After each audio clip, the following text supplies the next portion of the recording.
দুই চোখে ছল ছল নেত্র পানি পড়তেছে দুটা চোখ থেকে, আর বলে রাতের বেলা দিনের বেলা। দুইটা চোখ বন্ধ করলে প্রত্যেক মুহূর্তে স্বপ্ন দেখি বাইতুল্লাহ, প্রত্যেক মুহূর্তে স্বপ্ন দেখি নবী রওজার। আল্লাহর নবী রওজায় যাব, এই গান তো কতদিন থেকে বলে বলে আসতেছি, কিন্তু মনের আশা মনেই রয়ে গেছে, পূরণ হয় নাই। বারে বারে ভাবি একা বসে নিরালাই রে, সালাম আমি করব গিয়ে নবীজি রওজায় রে, নবীর মদিনায় রে। বলি না কবুল হয়ে যায় যদি। বারে বারে ভাবি একা বসে নিরালাই রে, সালাম আমি করব গিয়ে নবীজি রওজায় রে, সোনার মদিনায় রে। বুলবুলিরা কথা শোনো, উড়ে যাও কোথায় রে, আমার সালাম পৌঁছে দিও নবী মুস্তাফায় রে, সোনার মদিনায় রে। রিকশাওয়ালা বলে, ডাক্তার সাহেব কতদিন নিশি রাতে গোপনে গোপনে আল্লাহর দরবার চোখের পানি নজরানা দিয়েছি। আয় আল্লাহ, আমাকে গরিব বানিয়েছ, তাই বলে কি আমি কাবা দেখতে পারবো না? আমি গরিব বলে কি আমার নবীর সোনার মদিনায় যাইতে পারবো না? ডাক্তার, এই রকমের সুযোগ যদি আমার সামনে আসে, আমি তো আকাশের চাঁদটা ফেরও ফিরিয়ে দিব, আমি তো আমেরিকার ভিসা ফেরও ফিরিয়ে দিব। আমি প্রস্তুত আছি, আমি একজন নবীর প্রেমিক, আমি পাগল, আমি বাইতুল্লাহর আশিক।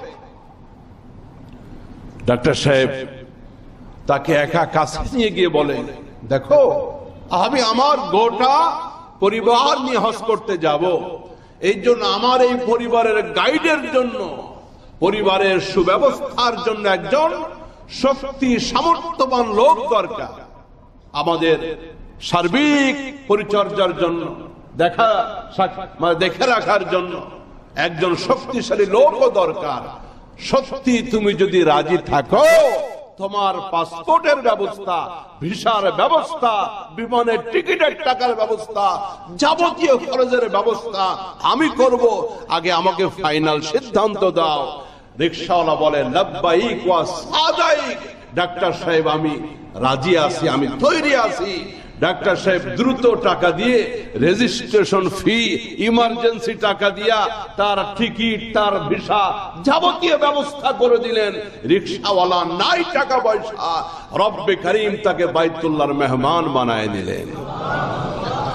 এই জন্য আপনি ভাবতেছেন আমি কৃষকের ছেলে, আপনি ভাবতেছেন আমার অনেক টাকার পুঁজি নাই, এই জন্য দোয়া করতেও ভয় পান। ভাইজান, আল্লাহ তো রিকশা চালায় না, কথা কয় না।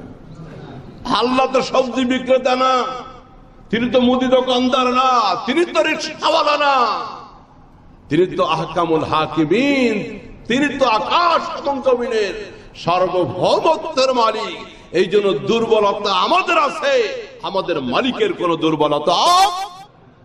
এই জন্য বেশি বেশি আল্লাহর দরবারে দোয়া করবেন, আল্লাহুম্মা ওয়াফিকনা জিয়ারাতাল হারামাইন। আয় রব্বুল আলামিন, ওই মক্কা মদিনার পবিত্র দুই জায়গা, নবীর মদিনা এবং বাইতুল্লাহ জিয়ারতের তৌফিক দাও। আল্লাহুম্মা ওয়াফিকনা জিয়ারাতাল হারামাইন আশ-শরীফাইন।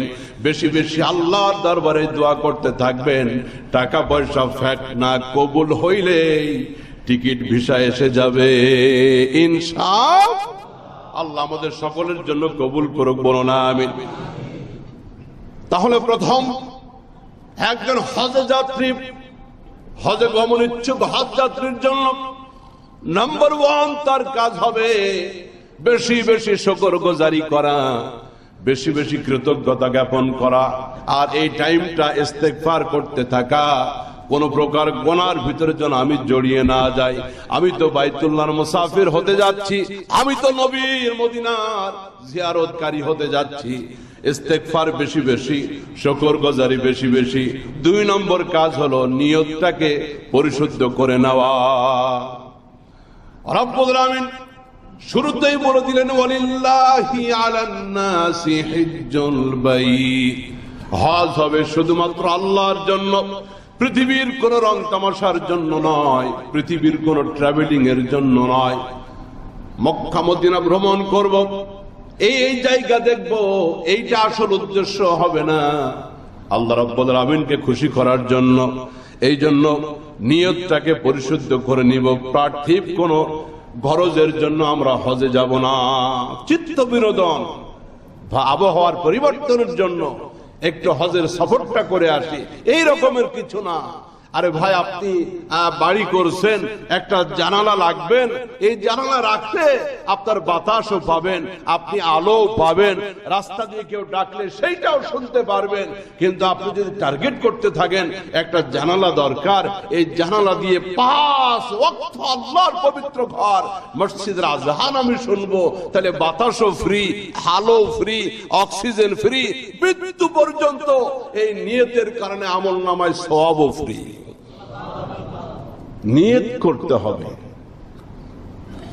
বাজারে রওনা দিয়েছেন, বাজারের দোয়াটা পড়ে না। মসজিদে রওনা দিয়েছেন, মসজিদের দোয়াটা পড়ে না। কোন একটা ভালো কাজ করতেছেন, নিয়তটা পরিশুদ্ধ করে না। এই জন্য নিয়ত করে নেওয়া, খাঁটি মনে একনিষ্ঠ ভাবে আল্লাহ পাকের ইবাদত করতে হবে, এটি আল্লাহ পাকের ওয়াদা। ونعوذ بالله من شرور أنفسنا ومن سيئات أعمالنا، من يهده الله فلا مضل له ومن يضلل فلا هادي له، ونشهد أن لا إله إلا الله وحده لا شريك له، ونشهد أن سيدنا وسندنا وحبيبنا وطبيبنا وطبيب قلوبنا ومولانا محمدا عبده ورسوله الذي أرسله بالحق بشيرا ونذيرا وداعيا إلى الله بإذنه وسراجا منيرا. أما بعد، فقد قال الله تعالى في كلامه المجيد وفرقانه الحميد: أعوذ بالله من الشيطان الرجيم. بسم الله الرحمن الرحيم. ولله على الناس حج البيت من استطاع إليه سبيلا. قال رسول الله صلى الله عليه وسلم: أي الأعمال أفضل؟ قال رسول الله صلى الله عليه وسلم: إيمان بالله. قال ثم ماذا؟ قال الجهاد في سبيل الله. قال ثم ماذا؟ قال حج مبرور. صدق الله العظيم وصدق رسوله النبي الكريم، ونحن على ذلك من الشاهدين والشاكرين، والحمد لله رب العالمين.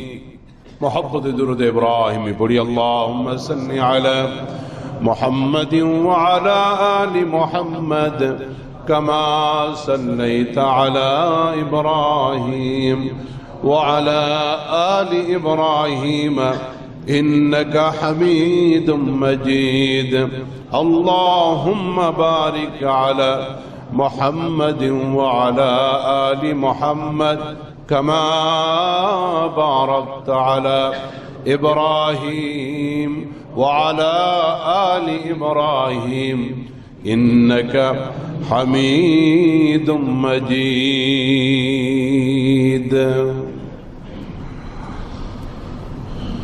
শাওয়াল মাস আজ 14 শাওয়াল।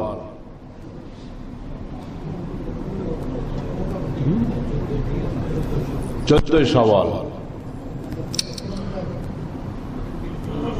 শুরু হয়েছে হজের মৌসুম। মূলত শাওয়াল শুরু হওয়ার সাথে সাথেই হজের মাস শুরু হয়ে যায়। হজের মাস হলো 3 মাস, শাওয়াল, জিলকাদ, জিলহজ। এবং এখন তো রাস্তার আসা যাওয়ার বিষয়টা সহজ। একটা টাইমে পায়ে হেঁটে হজে আসতে হতো, গাধার পিঠে চড়ে, উটের পিঠে চড়ে, ঘোড়ার পিঠে চড়ে দূর দূরান্ত থেকে মানুষেরা আসতো হজের নিয়ত করে। একেবারে শাওয়াল থেকেই তারা রওনা হতো। তো প্রত্যেক মুমিনের অন্তরে হজের বাসনা, প্রত্যেক ইমানদারের স্বপ্ন জীবনে অন্তত একটি বারের জন্য হলেও আমি আল্লাহ পাকের বাইতুল্লাহ হাজির হব, কাবা ঘর দেখব, সেই পবিত্র ঘরের জিয়ারত করব, তাওয়াফ করব। যেই ঘরের জিয়ারত করেছেন নবীরা, যেই ঘরের জিয়ারত করেছেন সাহাবায়ে কেরাম, যেই ঘরের চতুর্দিকে কদম পড়েছে হযরতে আদম থেকে নবী মুহাম্মদ রাসূলুল্লাহ সাল্লাল্লাহু আলাইহি ওয়াসাল্লাম, প্রত্যেক পয়গম্বর, প্রত্যেক নবীর পায়ের স্পর্শ আছে বাইতুল্লাহর চতুর্দিকে। এই জন্য হাজী সাহেব যখন তাওয়াফ করবে অন্তরের ভিতরে অনুভূতি জাগ্রত থাকবে, আমার পাটা আদম আলাইহিস সালামের পায়ের সাথে ওই জায়গায় লাগছে। এই জায়গায় অসংখ্যবার হযরতে আদম, হযরতে নূহ, হযরতে ইব্রাহিম, হযরতে ঈসা, হযরতে মূসা, হযরতে জাকারিয়া, হযরতে শুআয়ব, এইভাবে আমার পয়গম্বর নবী মুহাম্মদ রাসূলুল্লাহ সাল্লাল্লাহু আলাইহি ওয়াসাল্লাম, সেই রাসূলের সাহাবায়ে কেরাম যে জায়গায় হেঁটেছেন, যে জায়গায় কদম রেখেছেন, সেই জায়গায় আমার কদম পড়তেছে। এই অন্তরে এই অনুভূতি যদি থাকে, তাওয়াফের ভিতরে কষ্ট হইলেও অন্তরে মজা থাকবে। ওই জায়গাগুলিতে নবীরা তাওয়াফ করেছেন, সাহাবায়ে কেরাম তাওয়াফ করেছেন। এই স্বপ্ন প্রত্যেকের অন্তরে থাকে, আছে। আমি আশা করি মুমিন মুসলিম কিন্তু হজ করার বাসনা নাই, আমি আশা করি এমন কোন মুমিন ইমানদার পৃথিবীতে নাই। হজ মুসলিম উম্মার সব থেকে ঐক্যের সম্মেলন হলো হজ। পৃথিবীতে একসাথে এত মুসলিম একত্রিত আর কোথাও হয় না। মক্কাতে হয় হজের মৌসুমে, বাইতুল্লাহকে কেন্দ্র করে, কিবলাকে কেন্দ্র করে, কাবাকে কেন্দ্র করে। কিন্তু এই সফর কারি কারি টাকার মালিক হলেই সম্ভব নয়। কোটি কোটি মিলিয়ন বিলিয়ন ট্রিলিয়নের মালিক হইলেই হজ করা যায় না। বহু কোটি কোটি টাকার মালিক হজ তার নসিবে হয় নাই। আবার টাকা কম, সামর্থ্য কম, রব্বুল আমিন তাকে তৌফিক দিয়েছেন, আল্লাহ তাকে কবুল করেছেন। অর্থবিত্তের কোনো তেমন জোগাড় নাই, কিন্তু কিভাবে কিভাবে আল্লাহ পাক তার বাইতুল্লাহর অতিথি বানায় নেন, অনেক দৃষ্টান্ত আছে। এই সমাজে বহু দৃষ্টান্ত আছে। মুদি দোকানদার সারা দোকানে 20,000 টাকার মাল নাই, কিন্তু হাজী সাহেব হয়ে গেছে। কৃষক মানুষ রিক্সা চালাই, হজ করে ফেলছে, আছে এই সমাজে। এই জন্য কবুলিয়াত লাগে। অর্থের পাশাপাশি আল্লাহর কাছে তৌফিক কামনা করা। রব্বে করিম সূরাতুল বাকারার ভিতরে বলতেছেন, ওয়ালিল্লাহি আলান নাসি হিজ্জুল বাইত। ওয়ালিল্লাহ, শুরুতেই বলে দিলেন হজটা কোন ট্রাভেলিং নয়, হজ এই পৃথিবীর কোন সফরের মতো সফর নয়, হজটা কোন ইবাদতের প্রদর্শনী নয়, হজটা নামের আগে হাজী সাহেব লাগানোর জন্য নয়, হজ হবে ওয়ালিল্লাহ, একমাত্র কেবলমাত্র আল্লাহর খুশির জন্য। ওয়ালিল্লাহি আলান নাস, মানুষের প্রতি হজ ফরজ করা হয়েছে। মান ইসতাতা ইলাইহি সাবিলা, ওই বাইতুল্লাহ পর্যন্ত, মক্কা পর্যন্ত পৌঁছা যার জন্য সামর্থ্য আছে, সেই ব্যক্তির জন্য হজ করা ফরজ করা হয়েছে। এবং এই হজটা হবে একমাত্র আল্লাহর খুশির জন্য, রেজামন্দির জন্য, বিশুদ্ধ নিয়তে হবে একমাত্র আল্লাহর জন্য। এই জন্য প্রাপ্ত বয়স্ক হওয়া, সুস্থ মস্তিষ্ক সম্পন্ন হওয়া, কোটি কোটি টাকার মালিক কিন্তু অসুস্থ পাগল, তার উপর হজ ফরজ না। সুস্থ মস্তিষ্কের হতে হবে, প্রাপ্ত বয়স্ক হতে হবে নাবালক, প্রাপ্ত বয়স্ক হয় নাই, বহু কোটি টাকার মালিক, তার উপরে হজ ফরজ না। সম্পদশালী হতে হবে, সুস্থ মস্তিষ্ক সম্পূর্ণ হতে হবে, প্রাপ্ত বয়স্ক হতে হবে, শারীরিক সক্ষমতা থাকতে হবে। তো এই ব্যক্তির উপরে নারী হোক আর পুরুষ হোক, হজ তার জন্য ফরজ। নারীর জন্য, মেয়েদের জন্য আরেকটি শর্ত, তার প্রাপ্ত বয়স্ক হয়েছে, সুস্থ মস্তিষ্কের মানুষ, অর্থ সম্পদ সবকিছু আছে, কিন্তু নারীদের জন্য আরেকটি শর্ত হলো এই হজের সফরে তার মাহরাম থাকতে হবে, তার স্বামী থাকতে হবে, তা না হলে তার ভাই থাকতে হবে, তা না হলে তার সন্তান থাকতে হবে, তা না হলে তার নাতিপুতিকেও থাকতে হবে। অর্থাৎ তার মাহরাম ছাড়া সম্পদশালী সুস্থ মস্তিষ্কের প্রাপ্ত বয়স্ক নারীর জন্য হজ ফরজ নয়, যদি হজের সফরে তার মাহরাম না থাকে। জোড়াতালি দিয়ে নিয়ে যায় আমরা, এটা কিন্তু অনুচিত, ঠিক নয়। নারীদের জন্য বাড়তি একটা শর্ত, তার মাহরাম থাকতে হবে, যাদের সাথে, যে পুরুষদের সাথে দেখা দেওয়া শরীয়তে জায়েজ, এই রকমের একজন পুরুষ গাইড তার সফর সঙ্গী হিসাবে থাকতে হবে। হজের সফর শুরু হতে যাচ্ছে অল্প দিনের ভিতরে। হাজী সাহেবরা প্রস্তুতি গ্রহণ করছেন, ইহরামের কাপড় কেনা অনেকের হয়ে গেছে, এখন অপেক্ষা করতেছেন কবে ফ্লাইট, এরপরে আরব সাগর পাড়ি দিয়া তারা মক্কায় যাবে, মদিনায় যাবে। এই হজের সফরে যাওয়ার আগে কিছু প্রস্তুতির ব্যাপার আছে, এই জন্য একটু আগে আগেই একজন হজ গমন ইচ্ছুক ব্যক্তির জন্য কি কি প্রস্তুতির ব্যাপার আছে, এই বিষয়টি একটু আগেই বলা প্রয়োজন মনে করলাম, যে এই 2-3 সপ্তাহ মাঝখানে যা সময় আছে সেজন্য প্রস্তুতি গ্রহণ করতে পারে। নাম্বার 1, যিনি কনফার্ম হয়ে গেছেন এবার তিনি হজে যাচ্ছেন, তার ভিসা কমপ্লিট, তার টিকিট কমপ্লিট, যাবতীয় বিষয় কমপ্লিট, সে রবের দরবারে শুকরগুজারি করতে থাকবে। আয় আল্লাহ, তুমি আমাকে তৌফিক দিয়েছো। এই পৃথিবীর কত মানুষ আছে, টাকা হইলেই তারা বিদেশ ভ্রমণে যায়, টাকা হইলেই তারা বহু জায়গায় ফুর্তি করে লক্ষ লক্ষ টাকা নষ্ট করে, কিন্তু আমার দেওয়া টাকা দ্বারা, তোমার সম্পদ দ্বারা আমি হজের নিয়ত করেছি এবং তুমি আমার যাবতীয় কাজ সম্পাদন করার তৌফিক দিয়েছো, যা যা প্রসেসিং করা লাগে, এই জন্য সে রবের দরবারে ইস্তেগফার করতে থাকবে এবং বেশি বেশি শুকরিয়া আদায় করতে থাকবে। কারণ এই মহান সৌভাগ্য এবং নিয়ামত, এটি আল্লাহ পাকের একনিষ্ঠ দয়া ছাড়া সম্ভব ছিল। এই জন্য বান্দা বেশি বেশি রবের শুকরগুজার, বেশি বেশি আল্লাহ পাকের শুকরিয়া আদায় করবে।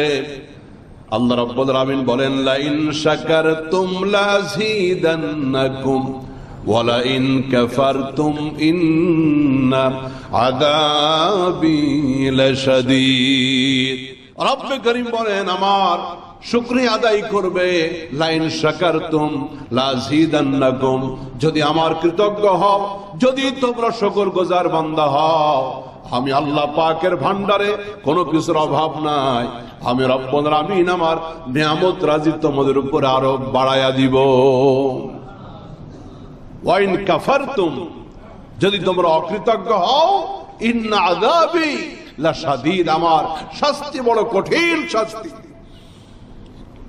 এজন্য এই মহা সৌভাগ্য যাদের অর্জিত হতে যাচ্ছে, তারা শুকরিয়া আদায় করতে থাকুন। আল্লাহ আমাকে তৌফিক দিয়েছো তুমি হজের যাবতীয় প্রস্তুতি সম্পাদন করার জন্য, এটা তোমার মহান দয়া।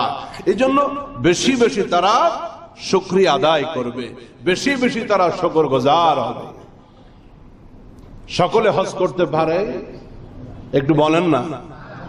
আবার হজ করতে হবে এই রকমের ইচ্ছা মনে নাই, বহু টাকাওয়ালা আছে, এইরকম ইচ্ছা মনে জাগ্রত হয় না। লোকজন বললে বলে, দেখি আর একটু বয়স হোক, এত তাড়াতাড়ি যাব, বয়স আর একটু হোক। মূলত আল্লাহ পাক তার তৌফিক দিচ্ছেন না। আবার ওই যে একবার আপনাদেরকে ঘটনা শুনিয়েছিলাম, ঢাকার উত্তরার এক রিকশাওয়ালা, রব্বুল আমিন তার নিয়তের কারণে, মনের তীব্র আকাঙ্ক্ষার কারণে তাকে হজ করার তৌফিক দিয়েছেন। উত্তরা হজের ট্রেনিং সেন্টার আছে একটা সেক্টরে। এখন বাংলাদেশে বিভিন্ন জায়গায় হজের ট্রেনিং হচ্ছে, আমাদের মিরপুরেও হয়, আন-নূর জামে মসজিদে। এই যে আগামী 9, 10, 11 এপ্রিল বৃহস্পতি, শুক্র, শনিবার আসর থেকে রাত 10টা পর্যন্ত হজের প্রশিক্ষণ হবে বাইতুল জান্নাত মোল্লা কেন্দ্রীয় জামে মসজিদে। হ্যাঁ, বাইতুল জান্নাত মোল্লা কেন্দ্রীয় মসজিদ, প্রিন্স বাজারের পাশে, পল্লবী, মিরপুর 12। খুব চমৎকার করে এখানে ট্রেনিং দেওয়া হয়। যারা সুযোগ আছে হজ করতে যাবেন, আপনারা এই জায়গায় শরীক হতে পারেন 9, 10 এবং 11 তারিখ। তো উত্তরাতে এক হজ ট্রেনিং সেন্টার, সেখান থেকে হজের ট্রেনিং সম্পন্ন করে যখন হজ যাত্রীরা বের হয়ে আসে, এক রিকশাওয়ালা আল্লাহর বান্দা চুপ করে দাঁড়িয়ে থাকে এক কোণায়। একজন বের হয়, আপনার বাসাটা কোথায় স্যার? বলে, আমার বাসা তো এত নম্বর রোডে, আপনি উঠুন আমার রিকশায়।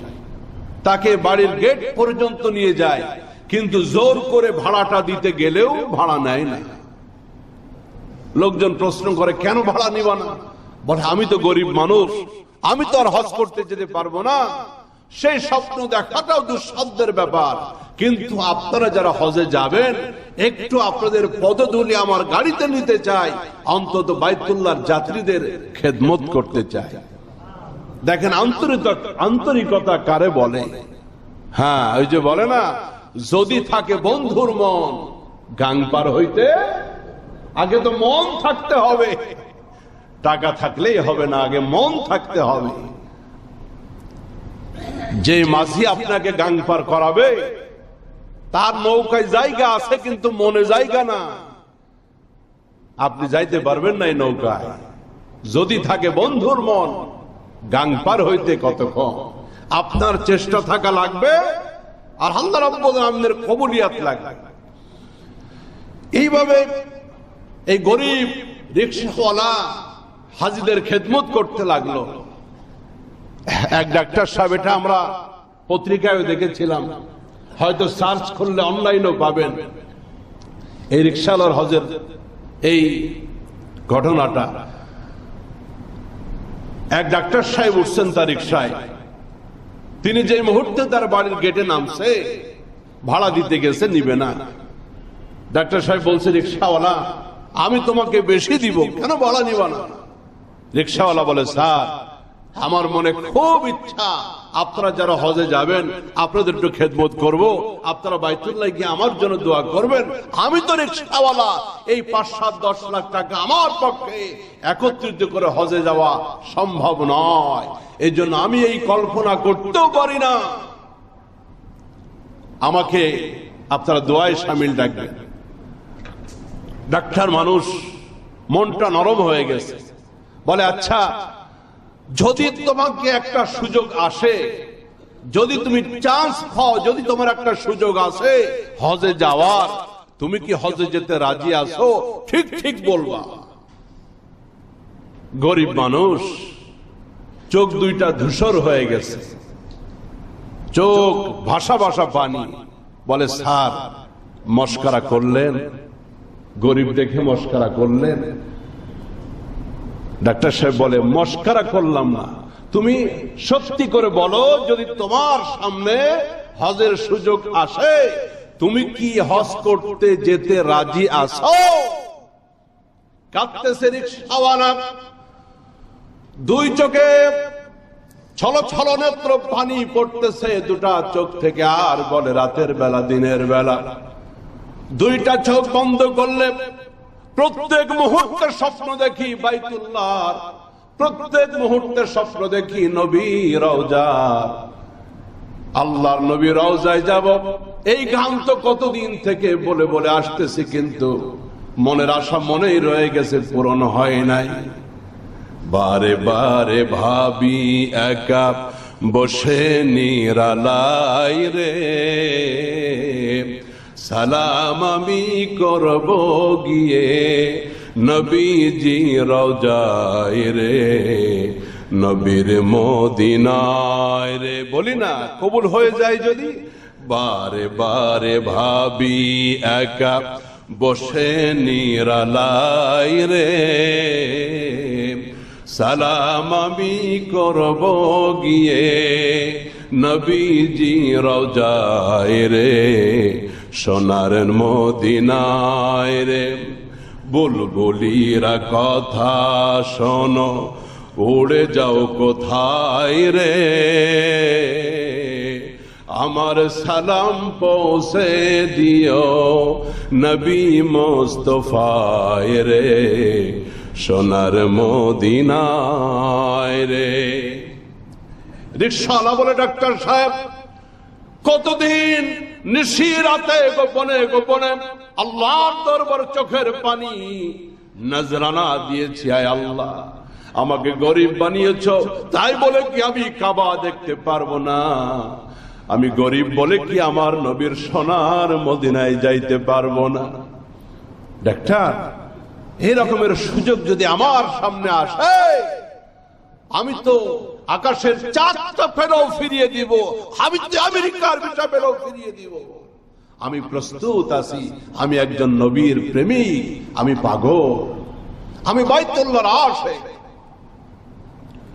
ডাক্তার সাহেব তাকে একা কাছে নিয়ে গিয়ে বলে, দেখো আমি আমার গোটা পরিবার নিয়ে হজ করতে যাব, এই জন্য আমার এই পরিবারের গাইডের জন্য, পরিবারের সুব্যবস্থার জন্য একজন শক্তি সামর্থ্যবান লোক দরকার।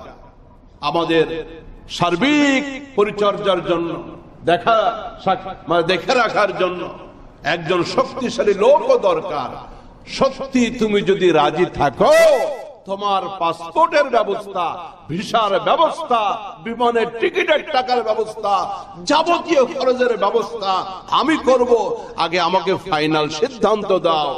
রিকশাওয়ালা বলে লাব্বাইক ওয়া সাদাইক। ডাক্তার সাহেব আমি রাজি আছি, আমি তৈরি আছি। ডাক্তার সাহেব দ্রুত টাকা দিয়ে রেজিস্ট্রেশন ফি, ইমার্জেন্সি টাকা দিয়া তার টিকিট, তার ভিসা যাবতীয় ব্যবস্থা করে দিলেন। রিকশাওয়ালা নাই টাকা পয়সা, রব্বে করিম তাকে বাইতুল্লাহর মেহমান বানায় দিলেন। এই জন্য আপনি ভাবতেছেন আমি কৃষকের ছেলে, আপনি ভাবতেছেন আমার অনেক টাকার পুঁজি নাই, এই জন্য দোয়া করতেও ভয় পান। ভাইজান আল্লাহ তো রিকশা চালায় না, কথা কয় না। আল্লাহ তো সবজি বিক্রেতা না, তিনি তো মুদি দোকানদার না, তিনি তো রিকশাওয়ালা না, তিনি তো আহকামুল হাকিমিন, তিনি তো আকাশ এবং জমিনের সার্বভৌমত্বের মালিক। এই জন্য দুর্বলতা আমাদের আছে, আমাদের মালিকের কোন দুর্বলতা। এই জন্য বেশি বেশি রবের দরবারে দোয়া করবেন, আল্লাহুম্মা ওয়াফিকনা জিয়ারাতাল হারামাইন। আয় রব্বুল আলামিন, ওই মক্কা মদিনার পবিত্র দুই জায়গা নবীর মদিনা এবং বাইতুল্লাহ জিয়ারতের তৌফিক দাও। আল্লাহুম্মা ওয়াফিকনা জিয়ারাতাল হারামাইন আশ-শরীফাইন। বেশি বেশি আল্লাহর দরবারে দোয়া করতে থাকবেন। টাকা পয়সা ফ্যাট না কবুল হইলেই টিকিট ভিসা এসে যাবে ইনশাআল্লাহ। আল্লাহ আমাদের সকলের জন্য কবুল করুক, বলো না আমিন। তাহলে প্রথম একজন হজে যাত্রী, হজে গমন ইচ্ছুক হজ যাত্রীর জন্য নাম্বার 1 তার কাজ হবে বেশি বেশি শুকরগুজারি করা, বেশি বেশি কৃতজ্ঞতা জ্ঞাপন করা, আর এই টাইমটা ইস্তেগফার করতে থাকা। কোন প্রকার গুনার ভিতরে যেন আমি জড়িয়ে না যাই। আমি তো বাইতুল্লাহর মুসাফির হতে যাচ্ছি, আমি তো নবীর মদিনার জিয়ারতকারী হতে যাচ্ছি। ইস্তেগফার বেশি বেশি, শুকরগুজারি বেশি বেশি। 2 নম্বর কাজ হলো নিয়তটাকে পরিশুদ্ধ করে নেওয়া। রব্বুল আলামিন শুরুতেই বলে দিলেন, ওয়ালিল্লাহি আলান নাসি হিজ্জুল বাইত। হজ হবে শুধুমাত্র আল্লাহর জন্য, পৃথিবীর কোন রং তামাশার জন্য নয়, পৃথিবীর কোন ট্রাভেলিং এর জন্য নয়। মক্কা মদিনা ভ্রমণ করব, এই জায়গা দেখব, এইটা আসল উদ্দেশ্য হবে না। আল্লাহ রাব্বুল আলামিনকে খুশি করার জন্য। এই জন্য নিয়তটাকে পরিশুদ্ধ করে নিব। পার্থিব কোন গরজের জন্য আমরা হজে যাব না। চিত্ত বিনোদন বা আবহাওয়ার পরিবর্তনের জন্য একটু হজের সফরটা করে আসি, এই রকমের কিছু না। আরে ভাই, আপনি বাড়ি করছেন, একটা জানালা লাগবেন, এই জানালা রাখলে আপনার বাতাসও পাবেন, আপনি আলো পাবেন, রাস্তা দিয়ে কেউ ডাকলে সেইটাও শুনতে পারবেন। কিন্তু আপনি যদি টার্গেট করতে থাকেন একটা জানালা দরকার, এই জানালা দিয়ে 5 ওয়াক্ত আল্লাহর পবিত্র ঘর মসজিদের আজান আমি শুনবো, তাহলে বাতাসও ফ্রি, আলো ফ্রি, অক্সিজেন ফ্রি, মৃত্যু পর্যন্ত এই নিয়তের কারণে আমলনামায় সওয়াবও ফ্রি। নিয়ত করতে হবে। বাজারে রওনা দিয়েছেন, বাজারের দোয়াটা পড়ে না। মসজিদে রওনা দিয়েছেন, মসজিদের দোয়াটা পড়ে না। কোন একটা ভালো কাজ করতেছেন, নিয়তটা পরিশুদ্ধ করে না। এই জন্য নিয়ত করে নেওয়া, খাঁটি মনে একনিষ্ঠ ভাবে আল্লাহ পাকের ইবাদত করতে হবে। এটি আল্লাহ পাকের অর্ডার। রব্বুল আলামিন পবিত্র কোরআন হাকিমের ভিতরে বলেন, وَمَا أُمِرُوا إِلَّا لِيَعْبُدُوا اللَّهَ مُخْلِصِينَ لَهُ الدِّينَ। তার আদিষ্ট হয়েছিল খাঁটি মনে একনিষ্ঠতার সাথে আল্লাহ পাকের ইবাদত করার জন্য। এই জন্য রাসূল বলেন, আখলিস দীনাকা ইয়াকফিকাল আমালুল কলিল। আখলিস দীনাকা ইয়াকফিকাল আমালুল কলিল। তুমি তোমার ঈমানকে খাঁটি করো, তুমি তোমার নিয়তকে বিশুদ্ধ করো। অল্প আমল করবা, রবের দরবারে কবুল হবে। কিন্তু গোটা জিন্দেগি ভর আমল করে আসলাম, নিয়ত খালেস করতে পারলাম না, তাহলে হবে না। তাহলে হজ যাত্রী যারা নিয়তটাকে বিশুদ্ধ করে নিব আল্লাহর জন্য, রবের খুশির জন্য। 3 নম্বর দায়িত্ব, এই গুরুত্বপূর্ণ ইবাদত, এই মহান ইবাদতের গুরুত্ব ও ফজিলত সম্পর্কে পরিপূর্ণ জ্ঞান অর্জন করা। আপনি হজ করতে যাচ্ছেন, এটার মাহাত্ম্য কি, এটার গুরুত্ব কি, এই হজ এটার কি ফজিলত আছে, এটা আদায় করলে আল্লাহর পক্ষ থেকে আমার জন্য কি কি পুরস্কার দেওয়া হবে, এগুলি সম্পর্কে একটু জানাশোনা, একটু পড়াশোনা করা। তাহলে ইবাদতের প্রতি আপনার মনোনিবেশ, গুরুত্বটা অনেক বেশি বাড়বে। এই ইবাদত সম্পর্কে, এর গুরুত্ব সম্পর্কে জানা। সহিহুল বুখারী 1519 নম্বর হাদিস, হযরত আবু হুরায়রা রাদিয়াল্লাহু তাআলা আনহু থেকে বর্ণিত। এক সাহাবী নবীজির কাছে এসে প্রশ্ন করেছেন, ইয়া রাসূলুল্লাহ আইয়ুল আমালি আফদাল। ইয়া রাসূলুল্লাহ, আল্লাহর কাছে কোন ইবাদতটা বেশি উত্তম, আইয়ুল আমালি আফদাল, ইবাদত সমূহের ভিতর আল্লাহর কাছে বেশি প্রিয় কোন ইবাদতটা?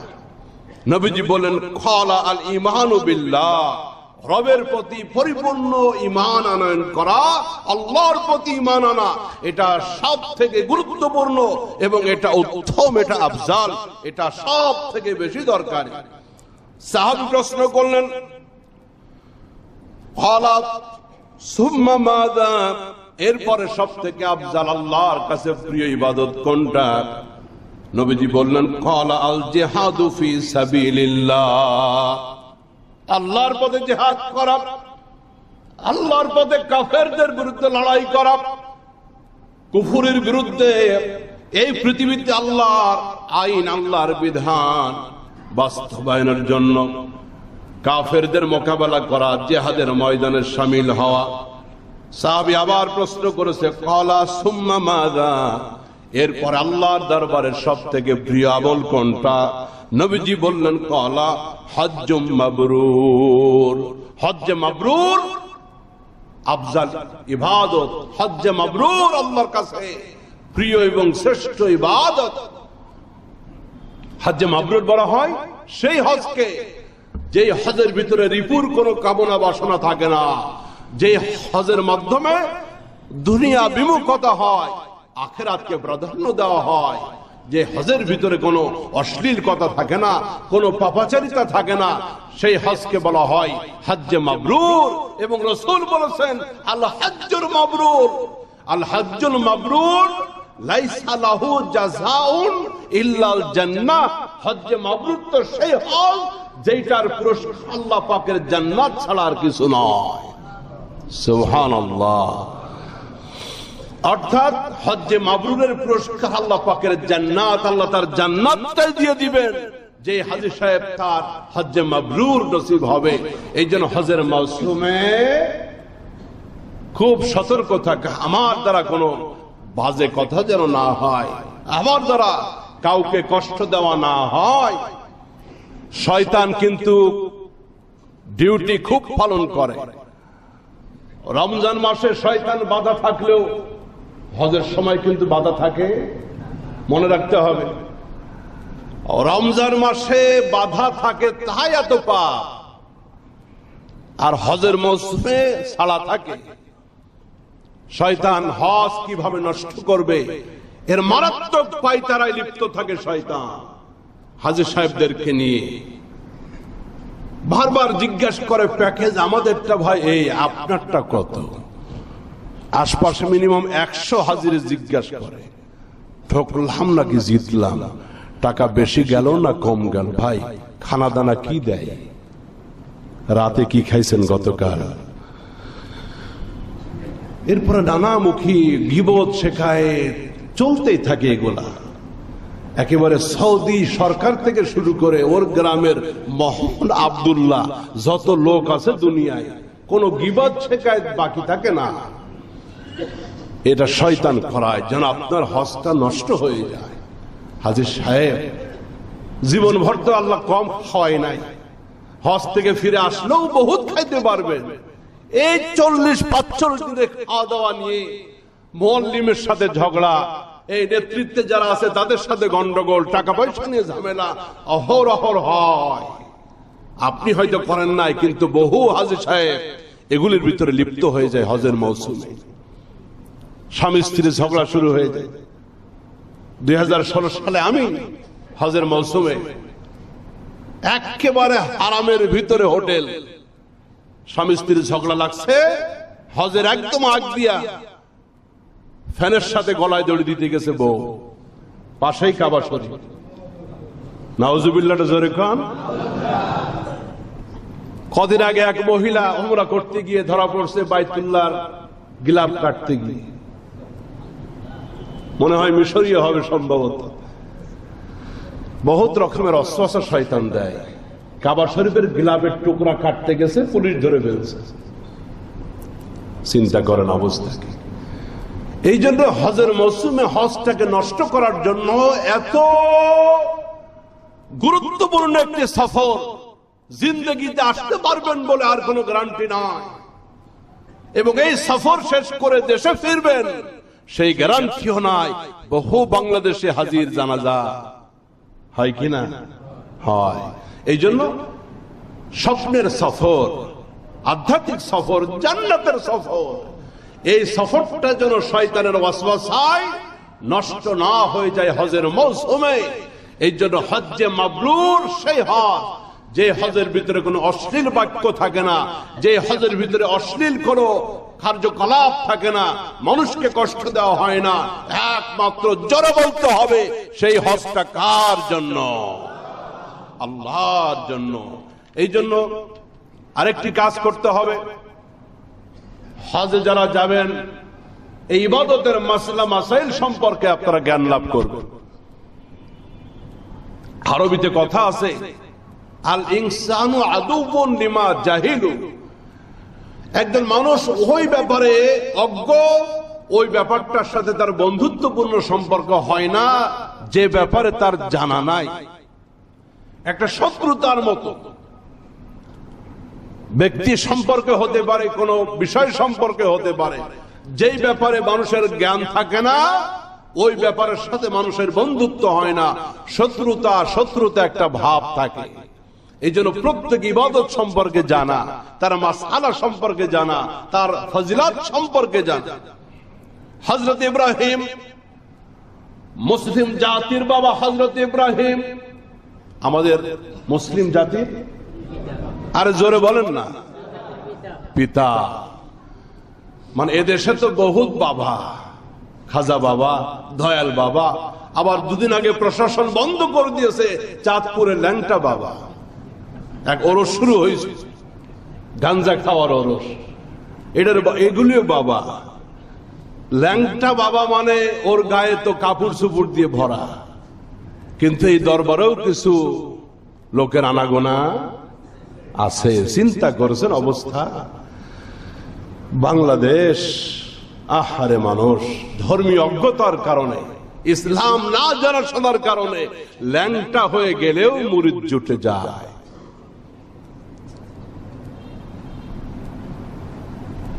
ওর শোরুম যদি খোলা থাকে, ও যদি শোরুমে ল্যাংটা হয়, ওর গোডাউনের অবস্থা কি চিন্তা করেন? মাথার ভিতরে জট, গায়ে সালার চট, হাতে গাঞ্জার পট, মুখে দুর্গন্ধ উদ্ভট। কাপড় না থাকলেও মোষ আছে, মোষের এক মাথা গেছে ফরিদপুর আর এক মাথা গেছে জামালপুর। এত মোষ, কাঁদে না হাসে তাও বোঝা যায় না। আল্লাহ এদেরকে হেদায়েত দিক। আরো জোরে বলেন আমিন।